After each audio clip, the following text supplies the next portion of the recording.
6 வருஷத்துக்கு முன்னாடி ஒரு முகமுடி போட்ட ஆள் அவனை தூக்கிட்டு போயிட்டான். கௌதம் கிட்ட டைவர்ஸ் வாங்கிட்ட. அந்த ஃபேக்டரி மேல எனக்கு எந்த ஆசையும் இல்ல. எனக்கு இப்ப என் பையன் மட்டும் போதும். 6 வருஷம் கழிச்சு வந்திருக்க கல்கி. ஐ மீன், அதுவும் இங்க சென்னையில எங்கன போய் தேடுவ? பெங்களூர் ஹாஸ்பிட்டல்ல காணாம போன உன் பையனை இங்க சென்னையில எப்படி தேடுவ? 2 நாளைக்கு முன்னாடி எனக்கு பெங்களூர்ல இருந்து ஒரு கால் வந்தது. அவருக்கு என் பையனை பத்தி தெரியும்னு சொன்னாரு. முதல்ல நான் இது ஏதோ ஒரு மோசமான விளையாட்டுன்னு நினைச்சேன். ஆனா அவர் பேசினது கேட்டதுக்கு அப்புறம் அவர் உண்மையதான் சொல்றாருன்னு எனக்கு தோணுது. ஈவினிங் ஹோட்டல் லாபில என்ன வந்து பாரு. உன்னோட எல்லா கேள்விகளுக்கும் இன்னைக்கு பதில் கிடைக்கும். ஆனா இந்த உண்மையை தெரிஞ்சுக்க வேண்டிய வேலை உனக்கு தெரியும்ல. கல்கி, கல்கி, ஆர் யூ ஆல் ரைட்? ஆமா பிரகாஷ். ஆனா நான் சென்னையில இருக்கிறது உனக்கு எப்படி தெரிஞ்சது?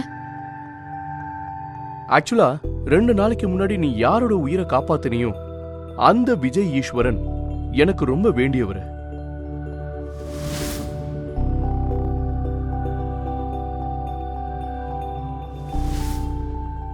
அவரு வாயால உன் பேரை சொன்னதும் நான் ஹாஸ்பிட்டலுக்கு ஃபோன் பண்ணேன். நீ சென்னைக்கு கிளம்பிட்டதா சொன்னாங்க. அதான் உன்னை பார்க்க வந்தேன். முழு வீடியோவை பாக்கெட் FM தமிழ் யூடியூப் சேனலில் கண்டு மகிழுங்கள்.